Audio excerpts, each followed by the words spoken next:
Ladies and gentlemen, welcome once again to the Packernet Podcast. I am your host and resident panelist, as always, Ryan Schlip. Check us out online, packernet.com. Find me on Twitter, pack_data.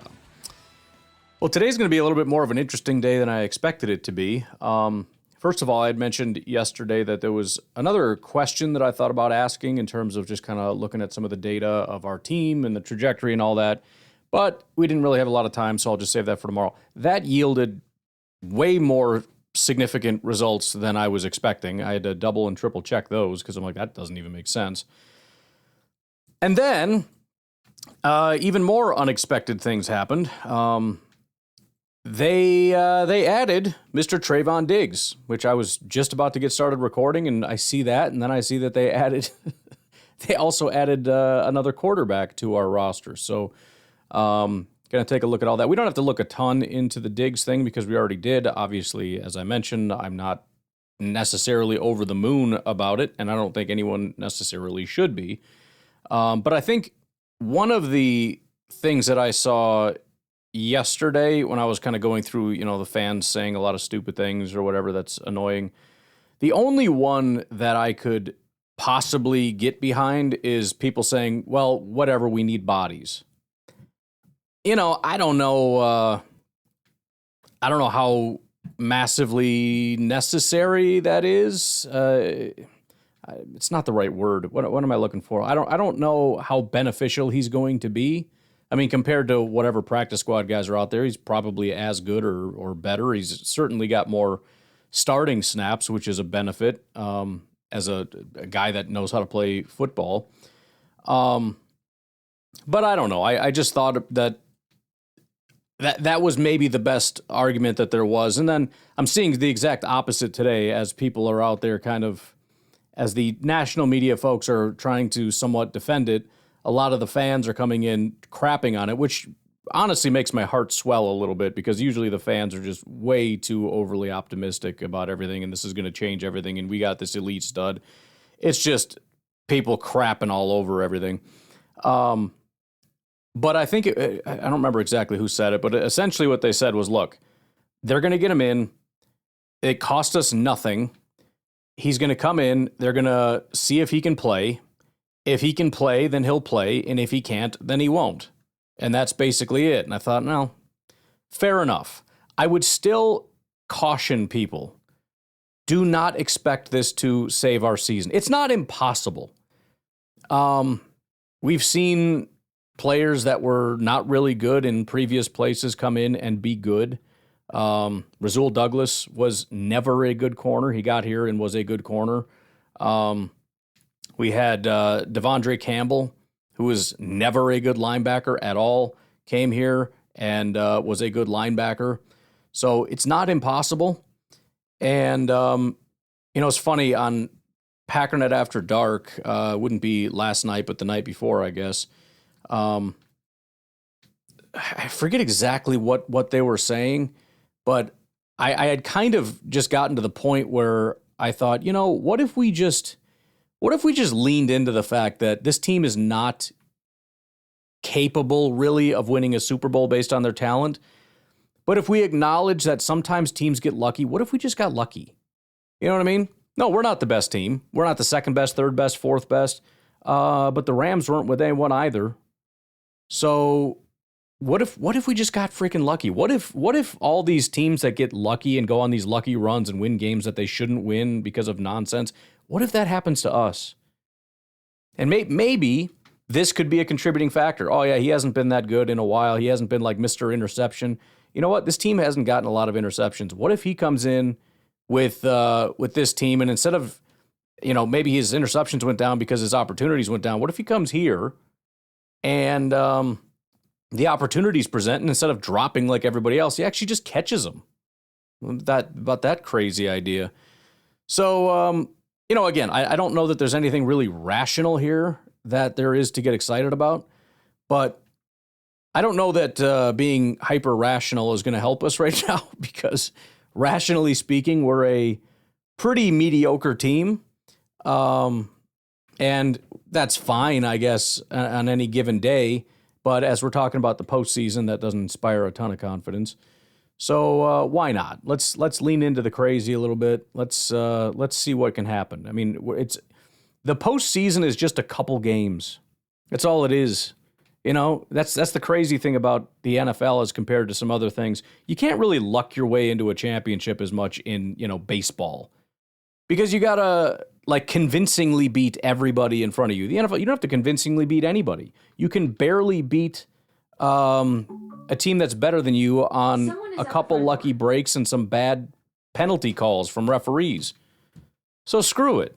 And I don't want to win that way. Fine. Then don't be happy about it. I'm just saying, I will be. I don't give a crap. You think in 10 years people are going to be like, yeah, but I mean, you didn't earn that one. Yeah, screw you. Yeah, we did. Yeah, we did. Lucky and unlucky things happen all the time. I'm not going to go back and relitigate every single championship. I mean, I would start with the Patriots and Chiefs because screw them. Just be like, yeah, well, remember that one pass in that one game in the wild card? Frickin' you didn't earn anything because you shouldn't have won that game. You know what I mean? You get it?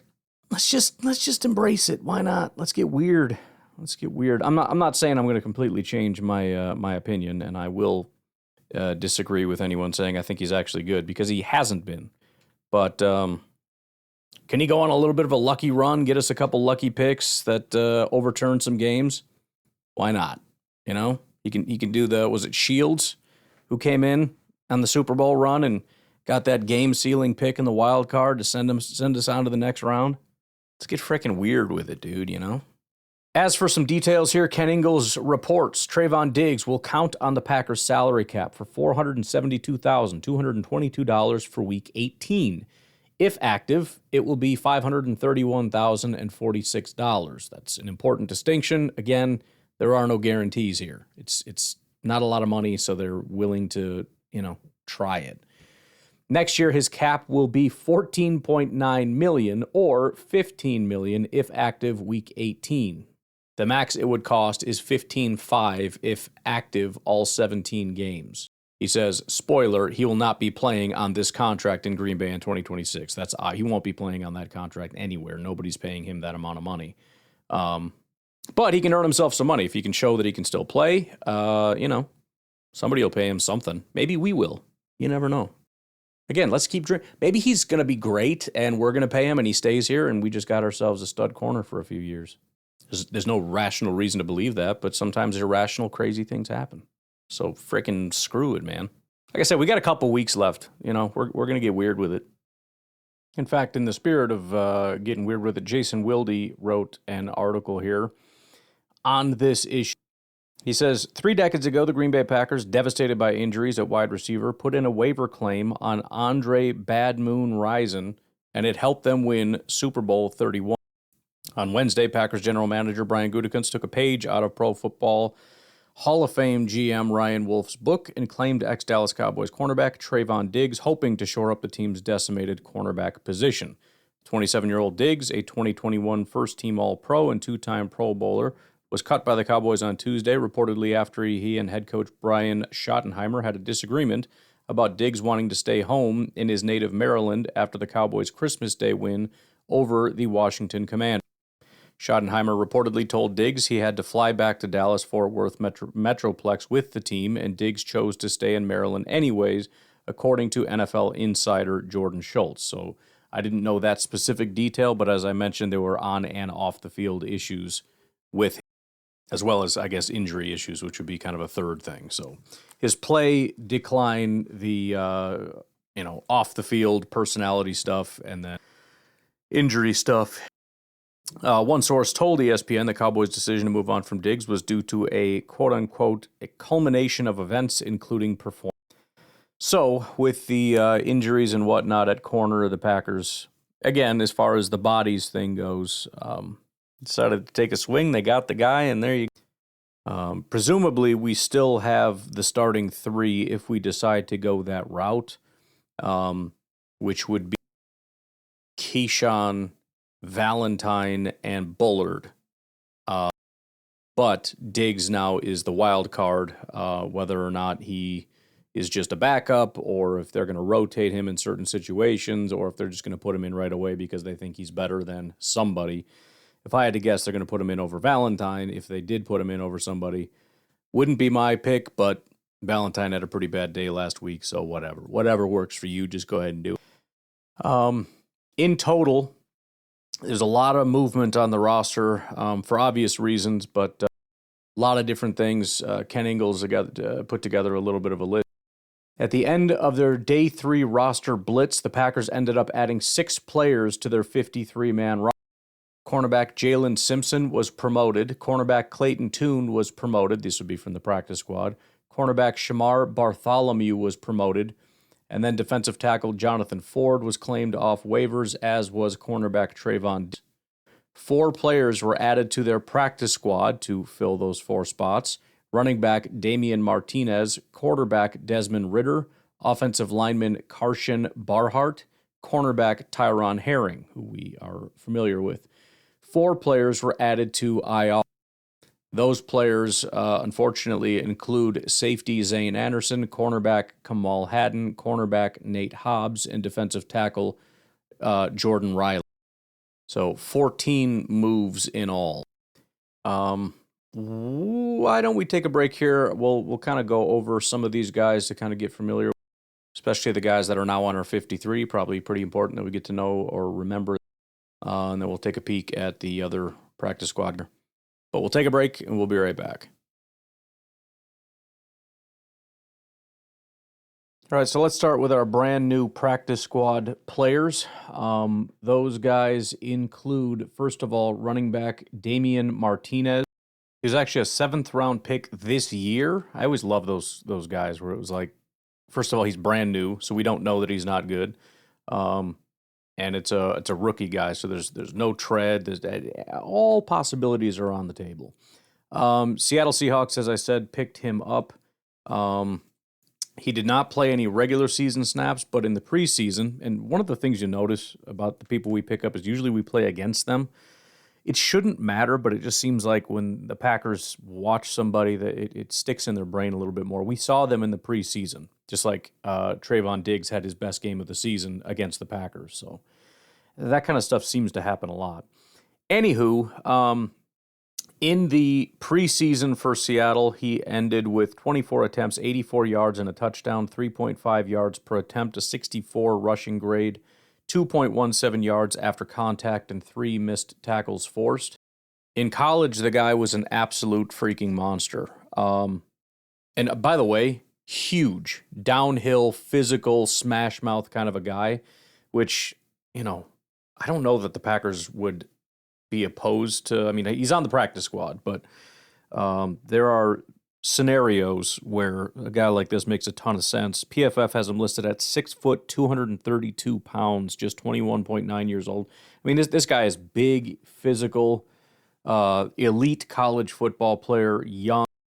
I'm a fan. I just. But he went to Oregon State in 22 and 23.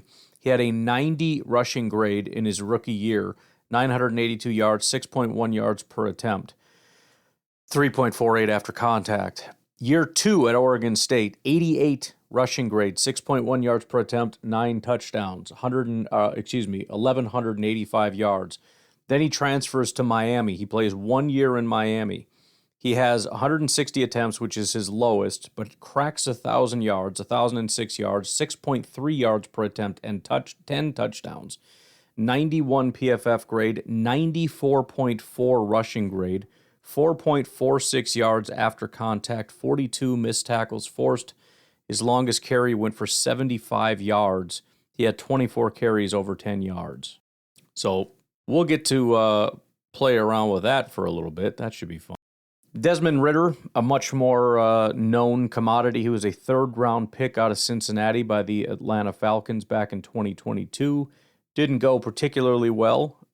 He does have 677 dropbacks, 588 passing attempts, which is for 374 completions, which is 64% completion rate. He threw over those 3 years and over those attempts 4,000 yards, 6.8 yards per attempt, 16 touchdowns, 14 interceptions. Has a 3.2% big-time throw rate, 4.6% turnover-worthy play rate. His passing grades in those 3 years, 60, 53, 49, so it went down. His rushing grades were 36, 48, 47, so not a lot there either. But certainly worthwhile when you consider we're looking for our QB4 at this point. Very similar to Trayvon Diggs, honestly.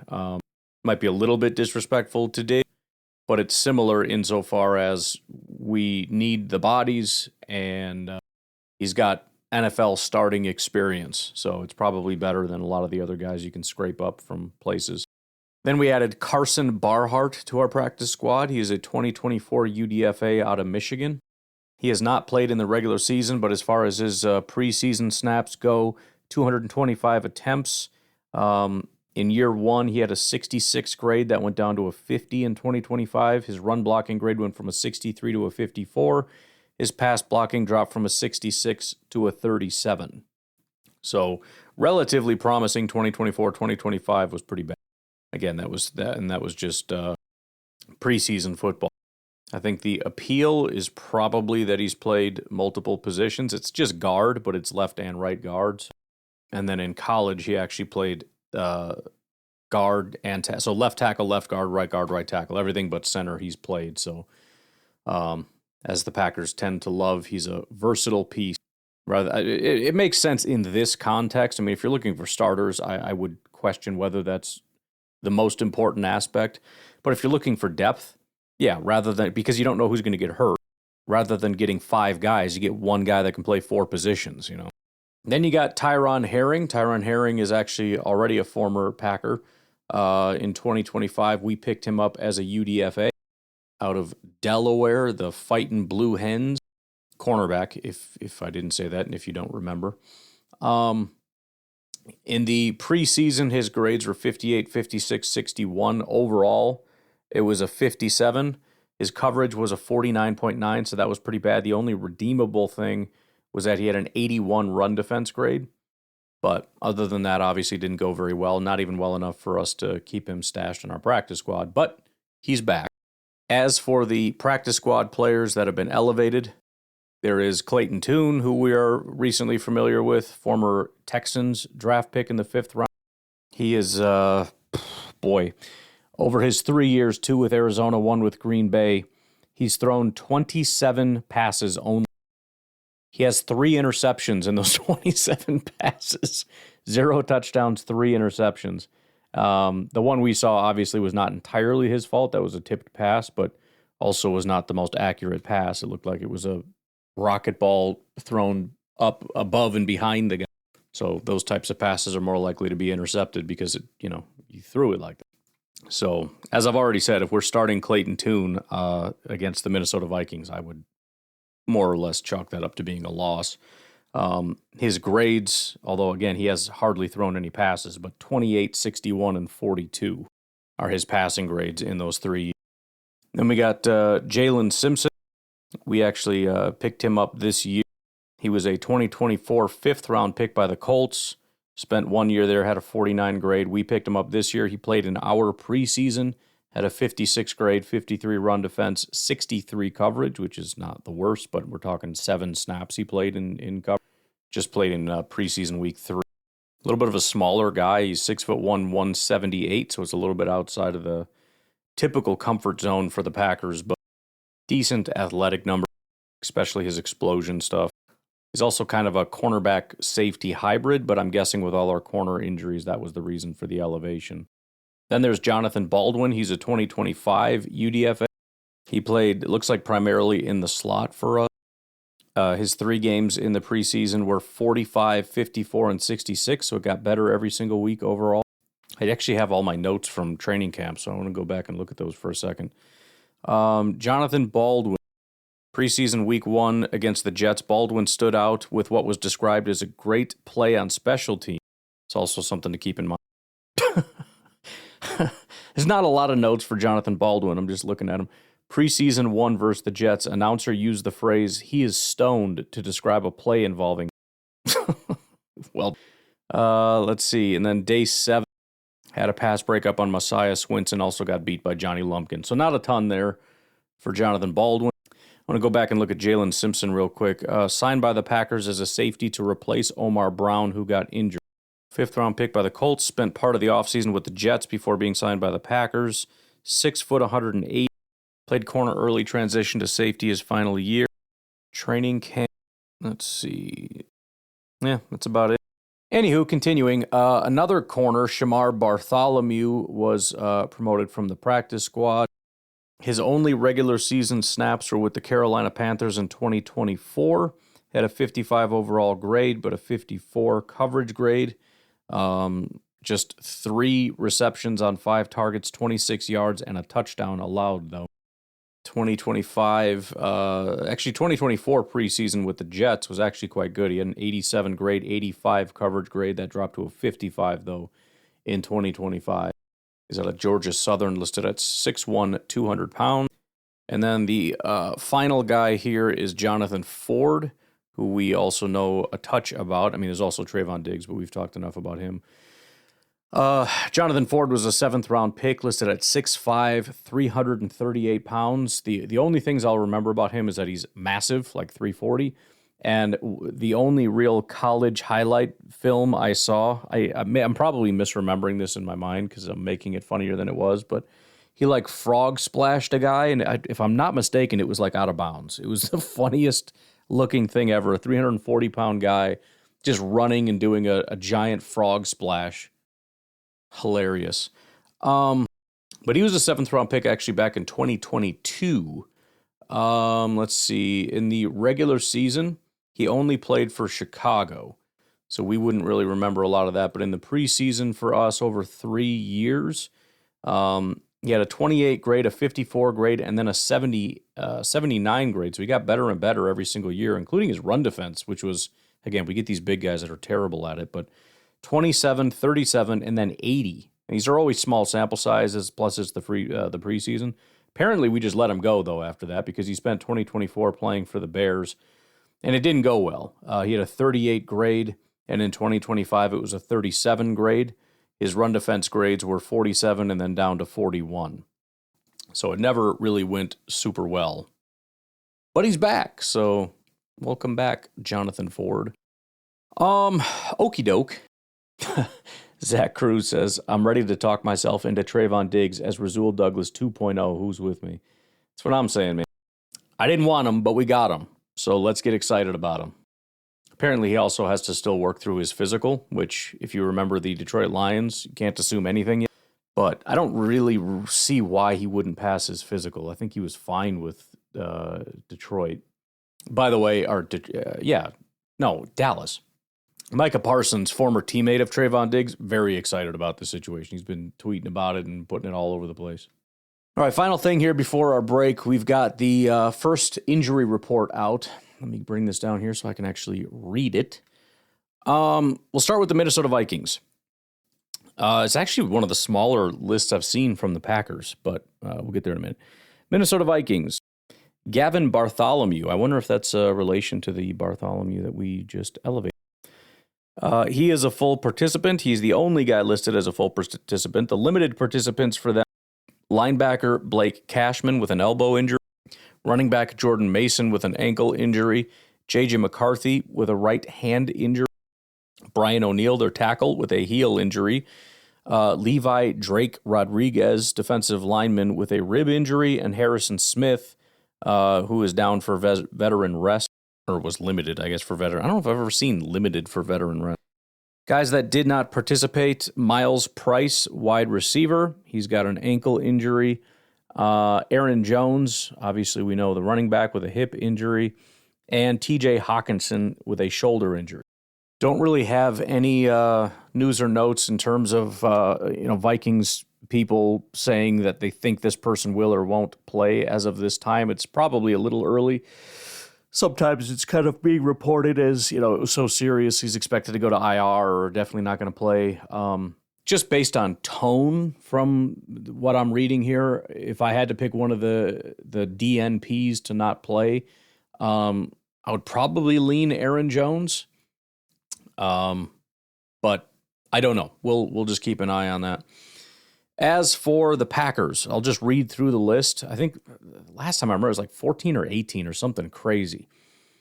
Right now our injury list is Aaron Banks, Edgerrin Cooper, Josh Jacobs, Jordan Love, Nick Neiman, Jaden Reed, Zach Tom, Lucas Van Ness, Tavian Wicks, John Williams, Savion Williams, Malik Willis. If I'm not mistaken, that was 12, I think. So we're doing better. Jordan Love was listed as a full participant, which is great news. I'm assuming he's not playing, but it's still great news because, let's just have next week him not on the list at all. That would be lovely. He was the only full participant. Pretty much everybody else was limited. Aaron Banks, illness and ankle, so they're still fighting that illness stuff, I guess. Edgerrin Cooper, shoulder. Josh Jacobs, knee, ankle. Nick Neiman with a pec. Jaden Reed, illness. Zach Tom, back, knee. Lucas Van Ness, illness, foot. John Williams, back. Savion Williams, foot, illness. Malik Willis, right shoulder and hamstring. Can I just throw something out there, by the way? If we're just going to get crazy with it, has anybody, I don't listen to the other shows, maybe this is kind of old news and everybody's already talking about this. Has anybody considered the fact that this terrible illness has been ripping through our locker room and that the Packers played their most lethargic game of the year this last year? Is it possible, we're watching guys play with the freaking flu, Just saying. A little bit off the edge can make it look pretty bad over the course of 4 quarters. Especially by the end, you're pretty worn down. I'm just saying, maybe they're sick, and then they're going to be better, and then in the playoffs, they're going to be healthy and not hurt and not sick, and they're going to win football game. Just saying, The only guy that did not participate was Tavian Wicks, who's going through the concussion protocol and whatnot. John Williams, the guard, and Nick Neiman, the linebacker, are both designated to return from IR. So we'll see how that goes. All right, let's take our final break, and then I've got that little project thing. Shouldn't take a ton of time, but I want to just go through it real quick, and we'll get up out of here. If it's super, super short, maybe we'll just take a couple calls or something, because I think it's going to be super, super short, but still interesting, so we're doing it. So, freaking deal with it. We'll take a break. We'll be right back. All right. So, as you may remember, if you listened yesterday, if you did not, please go back and do that, please. And thank you so much. We kind of looked at EPA and DVOA data. I downloaded it all and sifted through it and did the whole thing and whatnot. Thank you, AI, for helping me. But we looked at things like, okay, so teams that lose their last 4 games, first of all, do they exist? And if so, how did they perform? Teams that lost 3 and then won that last game, how did they do? And then we also looked at the trajectory of the team, kind of looking at where it started, how much it's fallen, quantifying the fall, and then looking at other teams that are kind of comparable. What I wanted to do, though, is rather than saying, okay, here's a pile of very small teams like Super Bowl teams, which ones do we compare to? I wanted to just strip that away and say, throughout all of DVOA history, which goes back, I think the one I have goes back to 2002, which teams are just the most similar, regardless of whether they went to the playoffs or anything like that. We're just looking at most similar.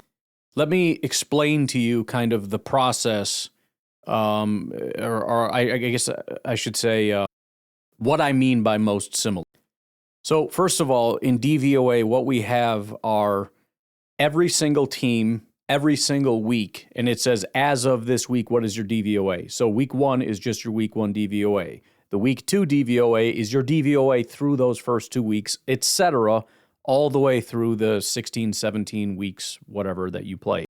And so when we take the Packers, we look at the shape of the journey that they took, the start, the ups and downs, the fall, and then essentially it's kind of plateau. And then we do that for every single team throughout all those different years, and we measure the distance. The ones that tracked the closest throughout the journey, meaning having the least distance between the two, would be the most similar. We're not looking at win-loss records, strength of schedule, although DVOA does do. We're not looking at those kinds of things. We're saying which teams have had the same journey, if that makes sense. Here are the very surprising results. And again, this is not show me just the playoff teams. This is not show me the Super Bowl teams. This is any old team, any old pile of crap team that you can get me. The most similar, with a correlation of 0.913, which is very close. They did have a final DVOA of 21, which is higher than where we're at, but it's the 2020 Seattle Seahawks. 2020 Seahawks were a 12-5 football team. They did go to the playoffs, and they lost immediately to the Rams 30-20. But right off the bat, it's kind of an odd thing to compare because you're looking at it and saying, I mean, really? This is a team that won their last 4 games, and they finished 12-4. The next most similar team is the 2008 Pittsburgh Steelers. This team was also 12-4 under Mike Tomlin. They split their last 2 games, so they lost to Tennessee 31-14 and then beat Cleveland 31-0. In fact, if you go back another week, it was 13-9. So their defense allowed 9, then 31, then 0. So they're kind of all over the map. They were the 20th ranked offense, but the number 1 defense in football. They went into the playoffs, beat the Chargers 35-24, beat the Ravens 23-14, and then beat Arizona in the Super Bowl for a score of 27-23. So the second most similar team, and we can break this down even further, and I'm not going to do it today. It just popped into my head now where you could break down the offense and defense separately because obviously this team has taken a different path where the offense presumably fell off and the defense did not. But the second most similar team to the team that we've been watching, and granted, we've seen more losses, even though they've been kind of fluky and stupid losses, it's still a loss and it still makes you feel sad. The second most similar team to the team that we have is the Super Bowl champion 2008 Pittsburgh Steelers. They actually had a higher correlation and a lesser distance. I don't know. I could ask what that means, but it's whatever. They're very similar. The next one is the 2022 Kansas City Chiefs, who went 14-3 and, yes, won the Super Bowl. After that, we already talked about it, 2010 Green Bay Packers won the Super Bowl. Next most similar, the 2021 San Francisco 49ers, who went 10-7. They beat the Cowboys, beat the Packers 13-10, and then lost to the Rams in the Super Bowl. Next most similar, 2020 Baltimore Ravens. They were 11-5, beat Tennessee 20-13, lost to the Bills 17-3. Again, this is not me saying, oh, that means we're going to win the Super Bowl. It's just a very surprising result to what I was expecting. Now, every team we've listed so far did have a better final DVOA than where we're at right now. At least so far, it's a pretty exhaustive list here.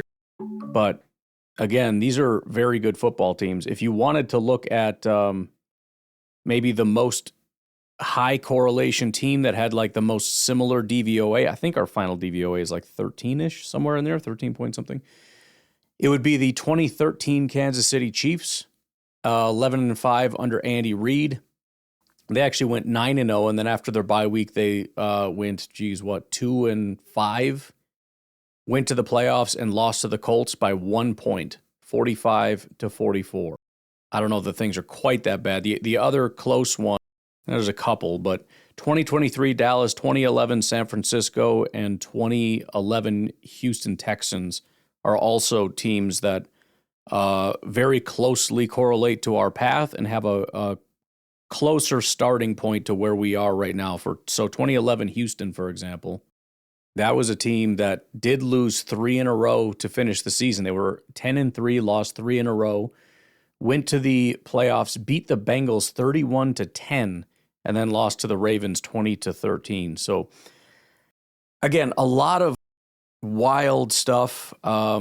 Everybody has, like I've said, with players, their own career arc. All teams also have their own weird little ups and downs throughout seasons. It certainly feels like a team that's one and done in the postseason, but just looking at even this most recent one, they were a 9-3 team, dropped their last 3 in a row. Still, they didn't win the Super Bowl, but I'm guessing they didn't feel very good about the playoffs. They spanked the Bengals 31-10. So, And again, of the top 4 most similar teams, 3 of them went on to win the Super Bowl. So let's not give up hope quite yet. All right, folks. I'm not going to do calls because I'm going to do Packernet After Dark right now, and it's almost 8 o'clock. I need to hurry up. So I'm going to leave you with that, and I will talk to you tomorrow. Have a good one. Bye-bye.